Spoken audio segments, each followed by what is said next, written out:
Amy, how are you doing? Hi, I'm cool. How you doing? Yeah, I'm very fine, thank you.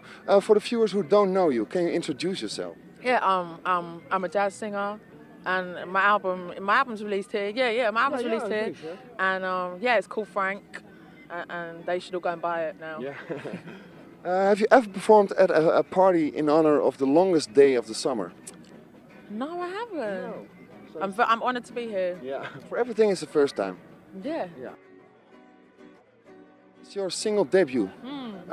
What kind of feeling did you want to reach with it?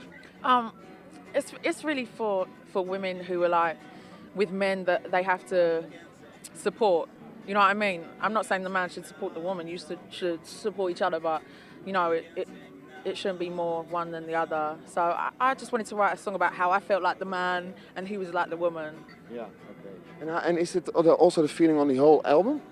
No, I mean, you know, I do like men. I wouldn't write a whole album of songs cussing them, but no, the album's, you know, it's like beat-driven jazz. You know, it's nice guitars and nice horn lines and, you know, nice melodies. Yeah. You're involved into jazz. How did you get involved to jazz? I don't know, you know, it was the first music that I really connected with. You know, I learned to play guitar to jazz, I learned to sing to jazz, I grew up with jazz, so I guess whatever I write that's current, I apply that to it because that's where I come from, you know, that's just the way it sounds.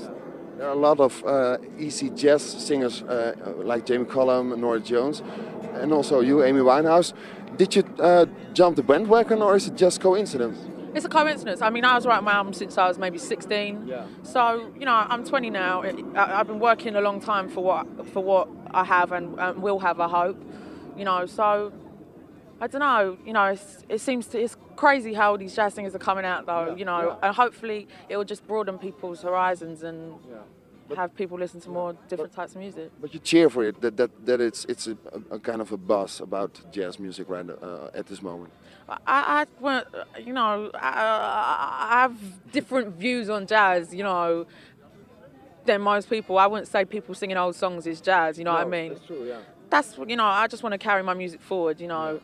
But do you consider your own music as pure jazz? Nah, not at all, no. I mean, I'm a jazz singer, so I don't need to have that much jazz element in my work because then it would just be straight jazz. And to me, you know, I don't want to make an album that sounds old. I want to make an album that is of my time. You know, I sound old. I sound like an old singer, so that's enough. You know what I mean? Yeah. Okay. You are called the new promise. Does it flatter you? The new promise. Yeah. That doesn't even make sense. So no, it's nice though. People want to buy my album. That's nice. I would like more people to want to buy my album. Yeah. But you don't consider yourself as a new promise. A promise of what? Yeah, an upcoming star, a promise to the savior of jazz. No, I don't know about that, but you know, it's nice. Yeah, it's flattering. It is flattering. Yeah. But what do you have to offer that other jazz singers don't have to offer? Oh, I guess, you know, I write all my own stuff. Like everything, the music, the words, everything I play. You know, it's important for me to, like I said, to write music that's of my time and to reflect people who are like myself, my age, and coming from where I'm coming from. You know, so yeah, I'm not interested in old music. To me, jazz is not, you know, a horn line. To me, jazz is carrying your freedom forward with music and pushing boundaries always. But you're not. Do you like the old jazz singers? Because you compared a lot to Billie Holiday and Erykah Badu. Yeah, I mean, you know, I didn't learn to sing in school. I learned to sing from Dinah Washington records and Sarah Vaughan, you know. Those are the people that I learned from because that's what I love. That's what I do love, you know, and you learn from the things you love. But when people compare you with those big entities on jazz music, does it flatter you or is it an extra pressure or something? No, it's more than flattering because those are my heroes. You know, they're my idols, the people that I've always looked up to and admired and had so much respect for and aspire to be like. So it's just really flattering. I don't feel pressure because I know I'm different. You know, I'm not trying to sound exactly like someone. I've just developed a style through people, I guess.